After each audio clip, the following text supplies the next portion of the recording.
Welcome to Our Girl Relationships. We talk about the problems people face in their day to day lives. Let's start with the video. Throwaway because my entire family is on Reddit, but for starters, I'm a 22-year-old female, and my sister, 24, had always been the golden child of the family. I guess it was due to the fact that she was the miracle baby because when my mom fell pregnant with her, the doctors told her that the baby most likely won't survive and that she would have a very hard time carrying any other pregnancies in the future. Well, after a very long traumatic delivery experience, my mom was able to give birth to my sister, Kaela, and thus she became the golden child who could do absolutely no wrong in this world. And then my mom fell pregnant with me, and I guess because of her traumatic birth previously, she really didn't want me, but still decided to keep me due to her religious beliefs. It was during this time, too, that my dad first cheated on her, and all of this negativity just set the tone for me all my life. To my family, my sister could do nothing wrong. Even when she was wrong, it was due to her circumstances, and in such a way, I was gaslighted all my damn life for everything that happened between her and I by my entire family. Even my other siblings who were born after me, but honestly, I just can't get myself to understand why I didn't just get up and leave the day I turned 18. I guess a final slap in the face was all that I was looking for. One of the reasons for my tolerance was also Chase. I met him in the first year of college at a club, and we dated all along during undergraduate school, got engaged after graduation, and married just last month. To me, Chase was my rock. He could do nothing wrong to me because he was one of the very few people who understood my struggles. Hell, it wasn't just him, though. It was his damn lovely family that made me feel like I belonged, more than my own family ever did. So I thought I had found my forever home, my soulmate, my everything, and I was so very desperate to not introduce him to my family, and I avoided doing so, at least until I had gotten engaged and we started wedding planning, and boy, was my gut feeling right. The day I introduced my family to Chase, their entire demeanor towards me changed. It was like, oh God, it was like they were completely different than how they had treated me all their lives. It was a complete 360-degree on their end. Chase loved them and loved their company, even though I had previously told him about everything that they put me through. Seeing them this way, Chase melted away, especially after the fake apology my parents gave me, but I kept going because I knew Chase was happy in their company. But eventually, I was set to find out the real reason behind his happiness. So we got married, and surprisingly, the wedding goes extremely smoothly. Hell, aside from all the taunting that my family did to me behind my husband's back, everything was so beautiful and unbelievably amazing. I thought I could honestly live with it, but of course, toxic people like them are bound to show their true colors, and soon enough, they did. Hell, on the day of my first anniversary with Chase itself, it all came crashing down. Well, Chase and I had planned this elaborate trip for our anniversary, and I was getting ready for it. I was packing all my things for this 1 week trip, and while doing so, was trying to find my wedding ring and the small diamond necklace that he had gifted me to wear on the trip. I usually only wore it occasionally because of the fact that I have extremely sensitive skin. So it made sense to me that it might have gotten misplaced. But when, after turning my house upside down, I found nothing, my anxiety started increasing. I confided in Chase about it as well, who very sweetly reassured me. And as a last try, I started turning my room upside down to find it when, while going through the nightstand, I came across Chase's phone, which was buzzing like crazy with notifications. Now, I'm not sure why I did what I did, but I peeked into his phone to see who was spamming him so much, and my stomach immediately dropped when I read my sister's name. It wasn't just her name, though. Literally, the very first message said, "Then we can start ruining your stupid wife," with laughing emojis. I just knew this text thread had nothing about me to read, but for my sanity, I had to. So, as I knew Chase was inside, completely engrossed in his football game, I opened his text, and one after the other started reading the exchanges between the two of them, and man, calling it a heartbreak would quite literally be an understatement because I began shaking as I sat there reading about my sister's plan, along with my own husband, to ruin my life, starting from stealing my jewelry and selling them to plant the receipts under my name to make everyone believe that I had been stealing for an affair partner, just so it could be easy for them to come out as a couple. It just didn't consist of that, though, but also text upon text of the two professing their love for each other, while both of them having partners of their own. That is when the human, the love in me, had died, and I knew I had to start thinking practically. So, thanks to all the Reddit posts that I had been reading, I first screenshotted as many texts as I could and sent them to myself. My next step was to confront my family, and that is when the shit show began. I knew I would have to talk to Chase too, but for him, I didn't really have any words left. For my family, though, I had a lot to say.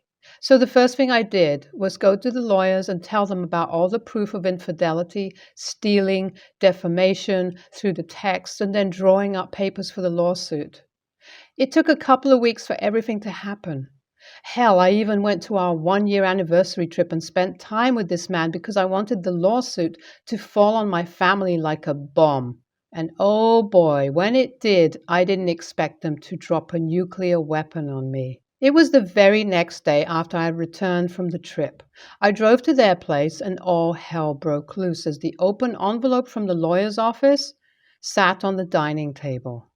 My mom went crazy, immediately blaming me for not being able to satisfy my husband enough and blamed my sister's boyfriend for not being able to be enough for her. My dad jumped in and told me that he'd do everything in his power to ruin me, more than my sister planned to, starting off by threatening to countersue me for defamation, and my family would act as evidence against it. After a lot of back and forth, I knew there was no use to talking to these people. So I just left eventually. This is where I'm at currently. Chase hasn't returned home yet, and that makes me think that he's found out about everything. I think it is about time that I leave the house too. I'm still confused about everything, especially about the threat that my dad gave me. What should my next step be here? Did I mess up? AITA? I decided to confront my husband like many of you all suggested, and thankfully, I will be able to do so with the divorce papers in my hands, as they are mailed to me today itself. So I tried finding him everywhere by calling him and his friends up, and right as I was about to give up, I received a call from my mother-in-law herself, who invited me over to her place. I'm currently preparing to go over to her place tonight with the divorce papers in my hands to hand them over to Chase if he's present there. As for my sister, she's been going crazy with threats to end me and other BS, and I have had it enough for her. So, along with suing her, I decided to go see her boyfriend of 2 years and show him the screenshots of the exchange between my husband and her. Neil, her boyfriend, is actually a great guy. Honestly, it was always heartbreaking to see him with her because I knew she'd torment him one way or the other, and she finally did. So after meeting him at the local cafe and putting everything down to him, he broke down in front of me, pulling out the engagement ring that he had gotten for her. He apparently had no idea about the lawsuit or anything, but just the fact that I was the one trying to do something to her. I explained to him the situation to the best of my abilities, and we both just sat there in silence, feeling the sadness as we tried comforting each other. Neil then promised me to help me get as many more screenshots as he could possibly get. I thanked him about it, and we went our separate ways. I'm currently leaving to get to my mother-in-law's place. I feel heavy in my heart, as if it's me against the world, but needless, I know I have to face this. I will update you all soon. Here's an update for you guys. I handed Chase the divorce papers today. in front of his mom, who seemed shocked by everything. He threw a fit about everything, going through all the stages that a liar, cheating a-hole would go through. Lie, deny, admit, blame, shift, you name it. His mom was horrified to see this version of him, but I wasn't a bit surprised because through my tears, I could see a version of my sister standing in front of me. It was like the man that I had known just broke into pieces and faded away. I couldn't utter a word, but thankfully, it was his mom that came in like an angel and kicked Chase out of the house simply for talking to me like that. She didn't even know the story, but the disrespect that her son displayed towards me was enough for her to kick him out.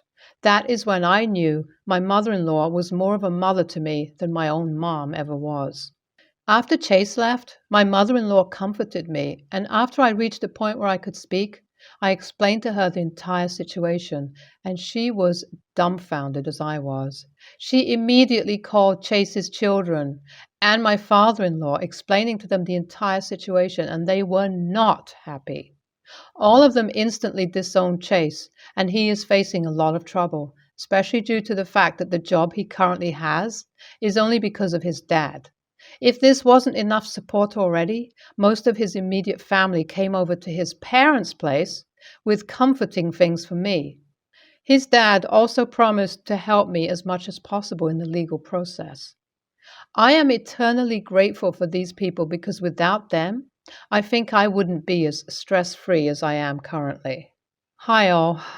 I had stopped updating this post, but had been keeping up with the comments as well as the amazingly supportive messages you guys have been kind enough to leave. The court case that I had filed against my sister came to a conclusion recently, and she, along with my ex-husband, have to face a fine, community service, along with a short while in prison for everything they had done.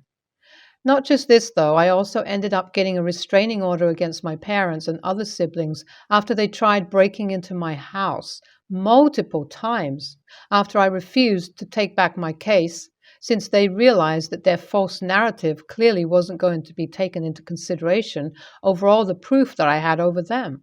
This all was truly a hell of a ride, filled with a lot of heartbreaks, especially after what Chase did to me, and I'm happy to see that he got his karma immediately after his dad cut all financial support he had been giving him over his small income. Currently, he's living in a beat-up apartment with no friends or family to look back to. As for me, every day I find myself waking up and questioning myself, why did this happen to only me? But after seeing my amazing chosen family, meeting Chase's family, who has become more of a mom, sister, brother, and dad to me than my own family has ever had, I feel like this all happened for a reason. NTA, your family is disgusting. Good on you and your ex-husband's family for taking a stand. Now your sister and Chase can live toxically ever after. NTA, Chase is disgusting if he left you for your sister after knowing everything they had done for you. Your mom and dad both are crazy, but honestly, just after reading the fact that they're together after your dad cheated, doesn't make me surprised that they sided with your sister. I'm sorry that you and Neil had to deal with the consequences of that. I, 35 female, have a sister, 33 female, with high needs, nonverbal autism, who lives in a group home. I went NC with my parents last year due to emotional abuse and parentification when I was a kid and refusal to take accountability for it, let alone apologize. My parents emailed me on my birthday from a newly created email. I had them blocked. I know I should change it, but my life is tied to that email address and it'd be a huge pain in the ass. Basically, to unload on me about how much I've hurt them for going no contact and to think of my sister, etc. I just about lost it there because even my damn birthday is still about them, their feelings, and my sister. I can't even have one day be about me where all I wanted was some goddamn peace for once in my life. So I just about exploded and wrote back, amongst other things. I told my mother, it was really messed up of you to tell me when I was only 8 years old that I'd one day have to be guardian to my disabled sister, be her advocate, and make medical decisions for her after she dies. You should have waited until I was an adult to have this conversation and ask, not demand, and still love me anyway if I say no. Talking to an 8-year-old about a parent's eventual death, unless they're terminally ill, is messed up as is. I do want to clarify my mom didn't want me taking physical care of her, but wanted me to be her guardian, advocate, and decision maker. My dad wrote me back a horrible email about how I made my mother cry, that she did the best she could, that my sister's disability was hard and unfair to all of us, that while it's unfair for a child to have to think about, she had no choice and wanted to prepare you for a young age. We made the best of a horrible situation. I still think that's horrible to put on a child. Of course, a child will say yes because they'll get punished if they don't. AITA? NTA. An 8-year-old can't legally be emancipated and should not. They're definitely not ready to be brought into a situation to care for another child or to make lifelong decisions pertaining to that child's care. You weren't old enough to grasp even a tenth of what you needed to know. Not to mention, you lack the emotional maturity and mature thought processes to handle any of it. You should respond back saying, "There is no excuse for what you two did to me. Stop contacting me. If you keep contacting me without my consent, I will go to the police, file charges of harassment against you, and get an order from the court for you to leave me alone, or else you will go to jail." After that, don't contact them directly again. If they email you or try to get in contact another way again, go to the police and file a complaint against them and look into filing charges against them. Once they see you as serious, when the police come knocking at their door, most likely they will leave you alone. Good luck. Honestly, I, 25 female, can't believe I'm even questioning myself on this, but here we go. My sister, 21 female, is an addict. She has been for my nieces, 5 female, whole life plus some. She continued active addiction throughout her pregnancy as well until a few months prior to her due date. My poor niece was doomed before she was even born. Her father, no clue on age, is in and out of jail constantly and sees his daughter maybe once every 6 months. My family has always been my niece's safe place. She knows all she has to do is call me. My mom got her a phone for when her mom wouldn't wake up, feed her, do all the basics in caring for a child. And I'll be there in no more than 5 minutes to get her. She does call often. This last time she called me, she was hysterical, crying. Nobody would care for her. Mom wouldn't get out of bed. Boyfriend wouldn't get off game. I finally had enough. I picked her up, gathered up as many clothes as I could find her, 3 pairs of jeans, 2 dirty shirts, no shoes, and we left. I then find out she missed school because her mom wouldn't get out of bed. Day maybe 11 of the school year, and she's already missing for no good reason. Once we got home and she was settled in with her cousins and they were off playing, I called CPS. I told them she was being neglected and something needed to be done. I then get a call from my sister's boyfriend that he's calling the cops to my home because I'm holding my niece hostage. I told him to come get her. Many excuses and yelling match later, I just hang up. A few days pass, my niece goes to my mom while we have to be out of our home for a few days. We stay in a hotel, and once we're back home, I try to get my niece back. I know nothing has been done at this point through CPS, and honestly don't know if anything is going to be done, but I wanted to make sure my niece was safe, whether with me or my mom, who I thought was on the same page as me. Next thing I know, I am never allowed to see my niece again because I've called CPS. My mom ended up taking my sister's side and even went over and cleaned her house, which was absolute filth. Dirty clothes everywhere, trash, dog shit and piss, etc.